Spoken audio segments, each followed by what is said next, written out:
1945년 1월 17일 프랑스 동부 어딘가에 얼어붙은 비행장. 공기는 쓰디쓰게 차갑고 항공연료와 배기가스 냄새로 금속적인 향이 난다. 여명 전의 어둠 속에서 미국 지상 승무원들이 작업하는 동안 가죽 부츠 아래로 눈이 밟히는 소리가 나고 그들의 입김은 추위 속에 구름을 형성한다. 활주로 건너편에는 P-51 머스탱이 줄지어 기다리고 있으며 광택나는 알루미늄 동체는 아침 햇살의 첫 희미한 회색빛을 포착한다. 엔진은 지금은 조용하지만 1시간도 채 안 되어 굉음을 내며 시동이 걸릴 것이다. 1시간도 채 안 되어 그들은 독일 상공으로 넘어갈 것이다. 그리고 연료가 부족해지거나 탄약이 바닥나기 전까지 어느 쪽이든 먼저 오는 쪽까지 돌아오지 않을 것이다. 이것은 전투기 조종사들이 싸워야 할 방식이 아니었다. 교리에도 맞지 않았다. 전통에도 맞지 않았다. 대전쟁 이후 공중전을 지배했던 신중하고 절제된 이론에도 맞지 않았다. 수년 동안 전투기들은 방어자였다. 그들이 보호하는 폭격기에 묶인 수호천사였고 불안한 양치기 개처럼 촘촘한 대형 주위를 맴돌며 결코 벗어나지 않고 결코 사냥하지 않고 결코 추격하지 않았다. 폭격기를 버리는 것은 재앙을 자초하는 일이었다. 적을 그의 영토 깊숙이 추격하는 것은 무모한 짓이었다. 전투를 피하기보다는 고의로 전투를 추구하는 것은 광기였다. 하지만 한 남자는 다르게 믿었다. 한 장군은 독일 땅에 흩어진 미국 폭격기의 불타는 잔해를 보고 전문가들이 알고 있는 모든 것이 틀렸다고 판단했다. 그의 이름은 제임스 하워드 두리틀이었다. 역사에는 지미로 알려졌고 적들에게는 위험한 존재로, 그의 지휘부에는 어쩌면 미치광이로 알려졌다. 그리고 1944년 겨울, 그는 너무나 공격적이고 통념에 너무나 반대되며 너무나 혁명적이어서 몇 주 만에 독일 공군을 무너뜨릴 전략을 펼쳤다. 이야기는 승리가 아닌 피로 시작된다. 1943년 가을 무렵 독일에 대한 미국 폭격기 공세는 죽어가고 있었다. 천천히 죽어가는 것이 아니었다. 우아하게 죽어가는 것도 아니었다. 그것은 상처 입은 먹이를 덮치는 늑대처럼 B-17 플라잉 포트리스와 B-23 리버레이터의 촘촘한 대형에 덤벼든 독일 전투기들에 의해 하늘에서 갈갈이 찢기고 있었다. 숫자는 학살의 역사를 말해 주었다. 1943년 10월 14일 항공병들이 영원히 검은 목요일이라 부를 그날, 때의 폭격기가 독일 깊숙이 슈바인푸르트의 볼베어링 공장을 목표로 공격했다. 60대의 폭격기가 돌아오지 못했다. 60대, 단 한 번의 임무에서 20%가 넘는 손실이었다. 다른 17대는 너무 심하게 손상되어 다시는 날 수 없었다. 600명이 넘는 미국 항공병들이 단 한 번의 오후에 사망하거나 실종되거나 포로로 잡혔다. 수치는 잔인하고 부인할 수 없었다. 이 소모율이라면 제8공군 8th Air Force는 봄이 오기 전에 사라질 것이었다. 사람들은 그것을 알았다. 그들은 숫자를 셀 수 있었다. 그들은 변경의 텅 빈 침대, 아침 식사 자리에 비어있는 의자, 한 주에 도착했다가 다음 주에 사라지는 풋내기 신병들을 볼 수 있었다. 그들은 임무를 수행해야 했기 때문에, 명령이 내려왔기 때문에, 이겨야 할 전쟁이 있었기 때문에 비행했다. 하지만 그들은 희망 없이 비행했다. 성공 확률은 무자비했다. 25번의 임무를 완수하면 집으로 돌아갈 수 있었다. 하지만 통계는 15번째 임무에서 죽을 것이라고 말했다. 문제는 이해하기는 쉬웠지만 해결하기는 불가능해 보였다. 미국 폭격기들은 독일 깊숙이 날아갈 수 있었지만 미국 전투기들은 그럴 수 없었다. 그들을 호위했던 P-47 썬더볼트와 P-38 라이트닝은 연료가 부족해져 돌아와야 하기 전까지는 멀리 갈 수 없었다. 그 보이지 않는 선 너머 우군 전투기의 작전 방령을 넘어서면 폭격기들은 홀로 남겨졌다. 그리고 그곳에서 독일 공군이 기다리고 있었다. 독일 전투기 조종사들은 호위기의 작전 방령을 정확히 추적하는 법을 배웠다.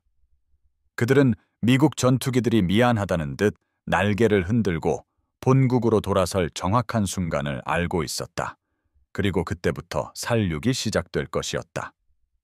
독일 공군 조종사들은 숙련되고 경험이 많았으며 자신들의 영토 상공에서 싸웠다. 그들에게는 시간적 여유가 있었다. 그들에게는 지상 관제사가 목표물까지 안내해 주었다. 그들에게는 착륙하고 재무장하고 재급유하고 다시 공격할 수 있는 인근 기지들이 있었다. 그리고 그들에게는 폭격기 대형을 흩트리기 위해 특별히 고안된 전술이 있었다. 조종사를 죽이기 위한 정면 공격, 개별 항공기에 대한 집중 사격으로 대형에서 이탈하게 한 다음 다시 돌아와 후미를 처리하는 시기였다.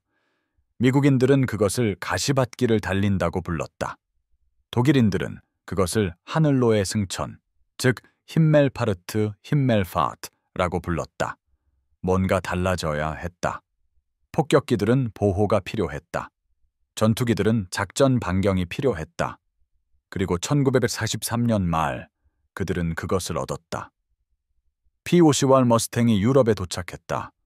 베를린까지 왕복할 수 있는 날렵하고 긴 다리의 전투기였다. 서류상으로는 이것이 해결책이었다. 실제로는 거의 아무것도 바뀌지 않았다. 교리가 변하지 않았기 때문이었다. 전투기들은 여전히 폭격기 가까이 머물고 엄격한 대형으로 호위 비행을 하며 할당된 하늘 구역을 벗어나지 말라는 명령을 받았다. 제8공군 사령부의 상시 명령은 명확했다. 우리 전투기의 첫 번째 의무이자 주된 임무는 폭격기를 살려서 귀환시키는 것이다. 적기를 추격하지 마라. 격추를 쫓아 대형을 이탈하지 마라. 어떠한 상황에서도 할당된 폭격기를 버리고 기회 목표물을 찾아 사냥하러 가지 마라. 전투기의 임무는 방어적이었다. 보호적이었다. 반응적이었다. 그리고 손실은 계속되었다. 1943년 12월 내내, 1944년 1월 내내 피는 계속 흘렀다. 폭격기 승무원들은 계속 죽어갔다. 그리고 독일 공군은 계속 승리했는데 독일 전투기들이 언제 어디서 교전할지 선택할 수 있었기 때문이었다. 그들은 치고 빠지고 한 각도에서 공격했다가 다른 각도에서 공격하며 항상 전투의 조건을 좌우했다.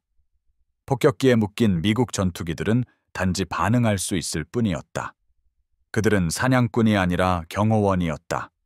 그들은 결코 제거할 수 없는 위협에 반응하고 있었다. 독일 조종사들은 이것이 계속될 것이라고 예상했다.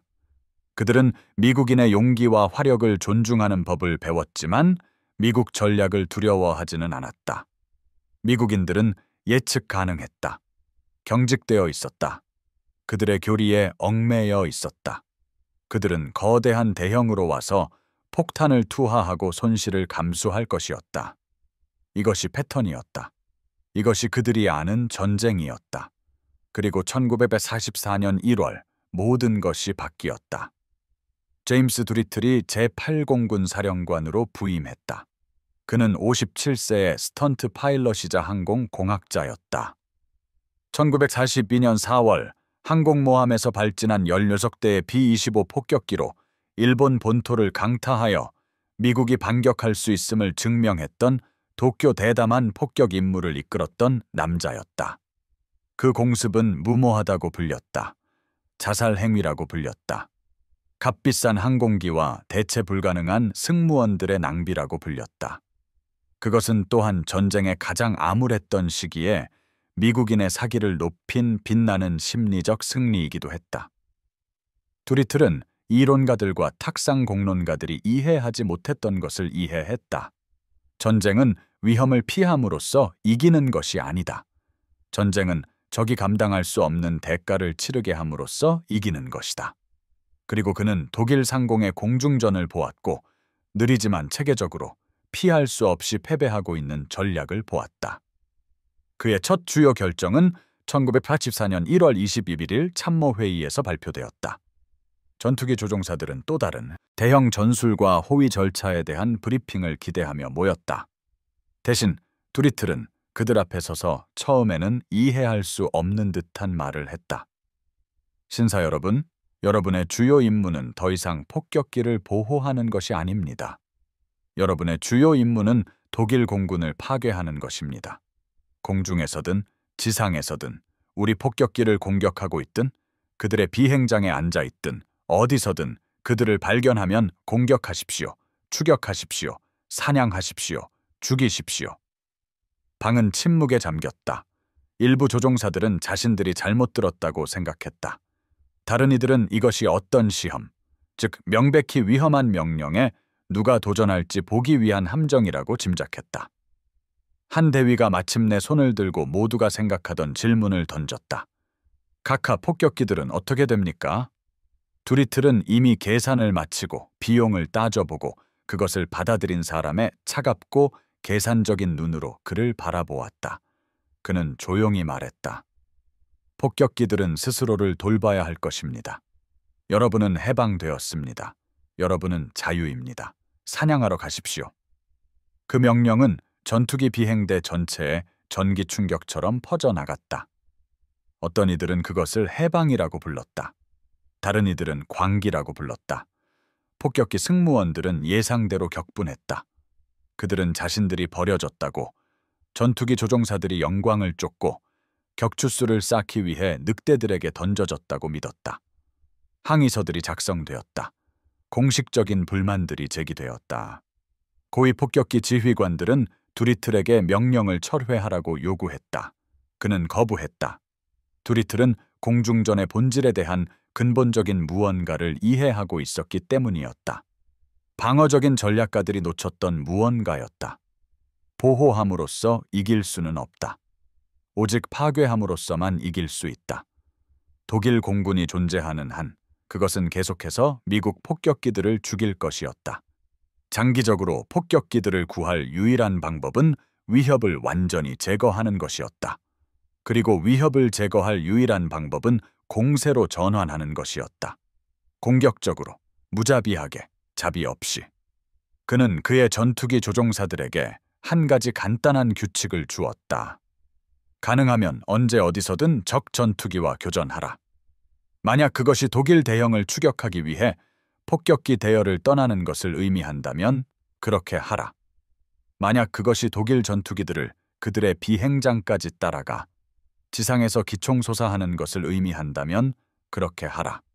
만약 그것이 독일 기지 위를 저공 비행하며 움직이는 모든 것을 쏘아 올리는 것을 의미한다면 그렇게 하라. 목표는 방어가 아니었다. 목표는 섬멸이었다. 그리고 그는 그들에게 한 가지 더 무기를 주었다. 보조 연료 탱크. 비었을 때 투하할 수 있는 외부 연료 탱크로 P-51 머스탱의 작전 반경을 훨씬 더 확장시켰다. 이제 미국 전투기들은 어디든 갈 수 있었다. 베를린, 민헨, 빈. 그들은 폭격기들을 목표물까지, 그리고 집까지 계속 호위할 수 있었다. 아니면 폭격기들을 완전히 떠나서 전방으로 나아가 독일 비행장들을 찾아내 불바다로 만들 수도 있었다. 새로운 교리하의 첫 임무들은 1944년 1월 말에 수행되었다. 독일 조종사들은 즉시 차이점을 알아차렸다. 미국 전투기들은 더 이상 폭격기에 묶여있지 않았다. 그들은 공격적이었고 무리지어 사냥했으며 고도에서 독일 대형으로 급강하했고 마음대로 교전했다. 그리고 독일인들이 호위기가 돌아설 때까지 기다리는 옛 전술을 시도했을 때 그들은 호위기들이 돌아오지 않는다는 것을 발견했다. P-51들은 여전히 그곳에 있었고 목표물 위를 선회하며 독일 공군이 움직이기를 기다리고 있었다. 1944년 2월 20일 제8공군은 독일 항공기 생산시설에 대한 대규모 협력적 공습인 작전 논쟁 Operation Argument를 시작했다. 이 임무들은 나중에 Big Week라고 불리게 되었다. 6일 연속으로 3,000대가 넘는 미국 중폭격기들이 독일 깊숙이 침투하여 공장, 조립공장, 비행장들을 목표로 공격했다. 그리고 그들을 보호하는 것은 두리틀의 새 교리 하에 비행하는 800대가 넘는 전투기들이었다. 독일 조종사들은 언제나 그랬듯이 위협에 맞서 올라왔다. 그리고 그들은 학살당했다. 미국 전투기들은 복수의 천사처럼 그들에게 달려들었고 모든 각도에서 공격하며 교전을 거부하지 않고 손상된 항공기들을 기지까지 추격하여 착륙하려는 순간 파괴했다. 독일 공군은 단 한 주 만에 500대가 넘는 전투기를 잃었다. 500대, 몇 달에 걸쳐서가 아니라 6일 만에. 숙련된 조종사들은 격추되었다. 최소한의 훈련으로 급히 전투에 투입된 신참 조종사들은 죽기 전 몇 분밖에 버티지 못했다. 불과 몇 달 전만 해도 무적처럼 보였던 독일 전투기 전력은 갑자기 피를 흘리며 죽어가고 있었다. 하지만 두리틀의 전투기들은 공중전에서 멈추지 않았다. 그들은 더 낮게 날았다. 도망치는 독일 항공기들을 그들의 기지까지 추격하며 나무 꼭대기 높이까지 하강하여 지상에 있는 독일 공군을 체계적으로 파괴하기 시작했다. 비행장은 기총소사되었다. 주차된 항공기들은 불에 탔다. 연료 트럭은 폭발했다. 경납고는 화염에 휩싸여 무너졌다. 독일인들은 항상 자신들의 기지가 안전하다고, 전투기들이 중무장된 영토 위를 저공 비행할 위험을 감수하지 않을 것이라고 생각했다. 두리틀의 조종사들은 그들의 생각이 치명적으로 틀렸다는 것을 증명했다. 어반두르 중이라는 한 조종사가 베를린 상공에서 호위 비행을 하던 중 독일 비행장을 발견했습니다. 그는 망설임 없이 대형을 이탈해 저공으로 급강하하여 아래에 주차된 항공기들을 향해 기총소사를 퍼부었습니다. 수초 만에 그는 당시 세계에서 가장 발전된 항공기였던 루프트바페의 신형 미 EG-62Z 전투기 2대를 파괴했습니다. 이 전투기들은 무력하게 지상에 서 있다가 날아볼 기회도 없이 불타버렸습니다. 드루 중위는 기술을 올리고 대형에 재합류하여 임무를 계속했습니다. 그의 기관총 카메라 영상은 훗날 전설이 되었는데 이는 새로운 미국의 교리를 완벽하게 보여주는 예시였습니다. 적을 찾아라, 적을 죽여라, 어디에서나, 항상. 독일 조종사들은 용기를 예상했습니다. 그들은 수를 예상했습니다. 그리고 미국 산업력의 지루하고 고통스러운 끈기를 예상했습니다. 더 많은 폭격기, 더 많은 전투기, 끝없이 이어지는 교체 병력 같은 것 말입니다. 하지만 그들이 예상치 못한 것은 이것이었습니다. 사냥꾼들, 포식자들, 마치 루프트바페의 에이스처럼 공격적이고 무자비하며 개인적인 분노처럼 느껴지는 맹렬함으로 격추를 추격하는 미군 전투기들이었습니다. 그 심리적 충격은 파괴적이었습니다. 독일 전투기 조종사들은 망설이기 시작했습니다. 그들은 미군 대형을 발견하면 약점을 찾고 취약한 순간을 노리며 승산 계산을 했습니다. 하지만 취약점은 없었습니다. 미군 전투기들은 위아래, 측면, 그리고 주변 어디에나 있었습니다. 공격하는 것은 죽음을 무릅쓰는 것을 의미했습니다. 공격하지 않는 것은 폭격기들이 독일의 산업시설을 파괴하는 것을 지켜보는 것을 의미했습니다. 더 이상 좋은 선택지는 없었습니다. 공중전은 소모전이 되었고 독일은 패배하고 있었습니다. 1944년 3월 두리틀의 교리가 시행된 지 불과 몇 주 만의 숫자는 부인할 수 없는 이야기를 들려주었습니다. 미군 폭격기 손실은 절반 이상 감소했습니다. 독일 전투기 손실은 3배로 늘어났습니다. 루프트바페는 훈련 학교에서 숙련된 조종사들을 빼내 비행시간이 50시간도 채 안 되는 상태로 전투에 투입했는데 이는 이착륙하기에도 겨우 충분한 시간이었고 우수한 항공기를 조종하는 노련한 미군 조종사들과 공중전을 벌이기에는 턱없이 부족했습니다. 새로운 독일 전투기 조종사의 수명은 임무 횟수로 측정되었습니다. 보통 5번 미만이었습니다. 그리고 붕괴는 가속화되었습니다. 1944년 3월 6일 600대 이상의 미군 폭격기가 독일 수도 베를린에 대한 최초의 주간 공습을 감행했습니다. 루프트바페는 도시를 방어하기 위해 모든 가용 전투기 200대 이상을 출격시켰습니다. 하루가 끝날 무렵 독일군은 거의 80대의 전투기를 잃었습니다. 미군은 69대의 폭격기를 잃었는데 이는 상당한 숫자였지만 감당할 수 있는 수준이었습니다. 독일군은 대체할 수 없는 조종사들을 잃었습니다. 파괴의 계산법은 이제 미군에게 유리했습니다. 이러한 변화를 상징하게 된 것은 무기가 아니라 시가였습니다. 두리틀은 직접 전투 임무를 거의 수행하지 않았습니다. 그는 편대장이 아니라 장군이었으니까요. 하지만 그가 몇 번 비행할 때면 그는 P-38이나 P-51 조종석에 올라타 불 붙이지 않은 시가를 이빨 사이에 물고 있었습니다.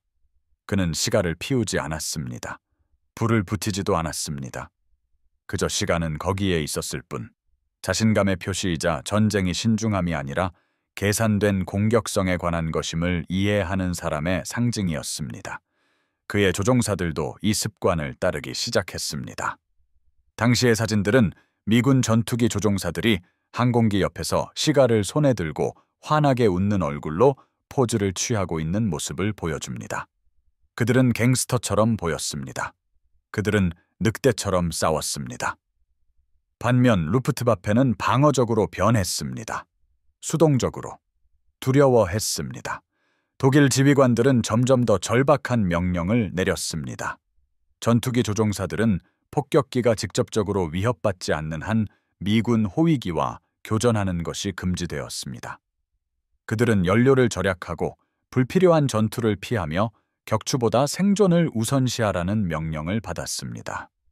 이것은 죽어가는 세력의 명령이었습니다. 포식자가 먹이가 되었습니다. 1944년 4월까지 루프트와페는 공격 부대로서 사실상 와해되었습니다. 여전히 존재는 했습니다. 여전히 공습을 감행하고 폭격기를 격추하고 사상자를 발생시킬 수 있었습니다. 하지만 전투의 조건을 좌우할 능력을 상실했습니다. 자국 영토 상공에서의 제공권을 잃었습니다. 그리고 자신의 조건으로 싸우는 것에서 오는 심리적 우위를 잃었습니다. 미군 폭격기들은 이제 낮에 대규모 대형으로 거의 무사히 독일 상공을 비행했습니다.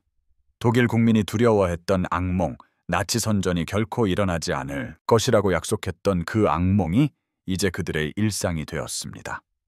1944년 6월 6일 D-Day, 연합군이 노르망디 해변을 습격했을 때 루프트와페는 침공 함대 상공에서 300회 미만의 출격밖에 할 수 없었습니다.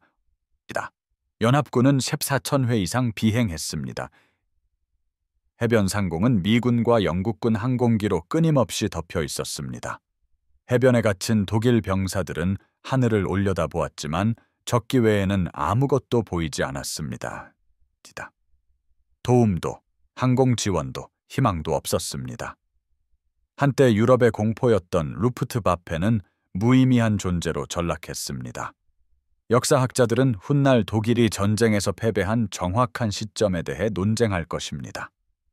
어떤 이들은 스탈링그라드를, 다른 이들은 쿠르스크를, 또 다른 이들은 벌지 전투의 실패를 지적합니다. 그러나 유럽 상공에서 비행하고 싸웠던 사람들은 진실을 알았습니다. 전쟁은 1944년 봄, 한 미친 장군이 자신의 전투기들을 풀어 사냥하게 했을 때 패배했습니다. 그 결정은 당시 무모하다고 불렸습니다. 위험하다고 불렸습니다. 교리를 위반했습니다. 전 세계 모든 공군 이론가들의 통념에 위배되었습니다. 그리고 그것은 성공했습니다. 전쟁 후 독일 최고사령부는 루프트와페가 왜 그렇게 빨리 붕괴했는지 이해하기 위해 연구를 수행했습니다. 그들은 산업 생산, 연료 부족, 숙련된 조종사들의 손실을 지적했습니다. 하지만 보고서 속에는 일어난 일의 본질을 담은 한 문장이 숨겨져 있었습니다. 미군이 교전 규칙을 바꿨고 우리는 적응할 수 없었다. 두리틀은 심오한 무언가를 이해하고 있었기 때문입니다. 전쟁에서 전투의 조건을 좌우하는 편이 승리합니다. 반응하고 방어하고 가진 것을 보존하려 하는 편은 패배합니다. 루프트와페는 필요에 의해 방어부대였습니다. 독일 영공을 보호하고 독일 도시들을 방어하며 연합군의 공격에 반응했습니다. 미군 전투기들은 선택에 의해 공격적이었습니다. 그들은 사냥을 나섰습니다. 결국 사냥꾼들은 수적 우위뿐만 아니라 우월한 의지를 통해 방어자들을 파괴했습니다. 두리틀의 지휘 아래 비행했던 조종사들은 그 몇 달을 그들의 삶에서 가장 위험하고 가장 짜릿하며 가장 강렬하게 살아있던 시간으로 기억할 것입니다. 그들은 자유를 부여받았습니다. 제약 없이 적을 사냥하고 싸우고 추격할 자유를 말입니다. 그 자유에는 대가가 따랐습니다. 그들 중 많은 이들이 죽었습니다. 더 많은 이들이 격추되어 전쟁의 남은 기간을 포로 수용소에서 보냈습니다. 하지만 살아남은 이들은 자신들이 역사적인 일의 일부였다는 것을 알았습니다. 그들은 루프트바페를 무너뜨렸습니다. 그들은 세계에서 가장 강력한 공군에 대한 제공권을 획득했습니다. 그리고 안전하게 행동함으로써가 아니라 위험을 감수함으로써 그렇게 해냈습니다. 전쟁 후 군사 역사학자들은 두리틀의 전략을 연구하고 이를 교리에 통합했습니다. 공격적인 전투기 전술은 표준이 되었습니다. 전투기가 단순히 호위하는 것이 아니라 사냥해야 한다는 생각은 통념이 되었습니다. 하지만 그 당시에는 이단이었습니다. 미친 짓이었습니다. 그것은 한 장군이 공격이라는 단 하나의 단순한 아이디어에 모든 것을 걸 의지가 있었기 때문입니다. 상징적인 시간은 그대로 남았습니다. 전쟁 후 수십 년 동안 참전 용사들이 모여 이야기를 나눌 때면 그들은 종종 그 시절을 기념하며 시가를 피웠습니다. 그들 모두가 시가 흡연자였기 때문이 아니라 시가가 더 큰 의미를 대변하게 되었기 때문입니다. 자신감, 공격성, 위험을 감수하고 결과를 받아들이려는 의지, 두리틀 자신도 말년에 그의 논란이 많은 결정에 대한 질문에 가끔 답했습니다. 그는 결코 사과하지 않았습니다. 결코 다시 생각해보지 않았습니다. 폭격기 승무원들에 대해 걱정했는지 묻자 그는 간단히 말했습니다. 저는 전쟁에서 이기는 것을 걱정했습니다. 그리고 그들은 이겼습니다. 천천히가 아니었습니다. 신중하게가 아니었습니다. 방어적으로 행동하며 최선을 바라서가 아니었습니다. 그들은 공격함으로써, 사냥함으로써, 교리가 부과하는 한계를 받아들이기를 거부함으로써 승리했습니다. 그들은 한 사람이 실패하는 전략을 보고 모두가 예상하는 것과 정반대로 행동하기로 결정했기 때문에 이겼습니다. 1945년 1월 17일, 프랑스 동부 어딘가에 얼어붙은 비행장. 엔진들이 하나둘씩 굉음을 내며 시동이 걸리고 땅을 뒤흔드는 천둥 소리가 울립니다. P-51 머스탱들은 희미한 겨울 햇살에 프로펠러가 반짝이며 위치로 이동합니다. 조종사들은 계기를 확인하고 총을 시험하며 독일로 넘어갈 준비를 합니다. 그들은 더 이상 방어자가 아닙니다. 그들은 사냥꾼입니다. 그리고 전쟁에서 이길 때까지 멈추지 않을 것입니다. 결론적으로 두리틀 교리의 교훈은 비행기나 전술, 기술에 관한 것이 아니었습니다. 그것은 자유 자체의 본질에 관한 것이었습니다. 자유는 방어적이지 않습니다. 자유는 허락을 기다리지 않습니다. 자유는 위험이 너무 큰지, 승산이 공정한지 묻지 않습니다. 자유는 공격합니다. 사냥합니다. 두려움이나 전통 또는 싸워본 적 없는 이들의 신중한 조언이 부과하는 한계를 받아들이기를 거부합니다. 루프트바페는 용기나 기술이 부족해서 몰락한 것이 아니라 이미 죽어가는 무언가를 보존하기 위해 싸웠기 때문입니다. 정복과 폭정 위에 세워진 정권, 지배를 통해서만 살아남을 수 있는 체제를 말입니다. 미군 조종사들은 다른 무언가를 위해 싸웠습니다. 그들은 폭정을 파괴하고 사람들이 전멸의 두려움 없이 살 수 있는 세상을 지키기 위해 싸웠습니다. 그리고 그 투쟁에서 공격성은 무모함이 아니었습니다. 그것은 필연성이었습니다. 한때 적 전투기들로 어두웠던 독일 상공은 맑아졌습니다. 폭격기들이 날아다녔습니다. 도시들은 불탔습니다. 전쟁은 피할 수 없는 결론을 향해 나아갔습니다. 그리고 프랑스의 얼어붙은 들판에서 정비공들은 또 다른 머스탱의 격추 표식을 그리고 또 다른 시가를 물고 자신들이 해낸 일에 대한 생각에 미소 지었습니다. 그들은 세계에서 가장 강력한 공군을 몇 주 만에 무너뜨렸습니다. 소모전으로가 아니었습니다. 압도적인 수로도 아니었습니다. 사냥의 단순하고 잔인한 논리를 통해서였습니다. 적을 찾아라. 적과 교전하라. 적을 파괴하라. 파괴할 것이 아무것도 남지 않을 때까지 반복하라. 그것이 두리틀의 교리였습니다. 그것이 그의 광기였습니다. 그것이 그의 천재성이었습니다. 그리고 그렇게 전쟁은 승리했습니다.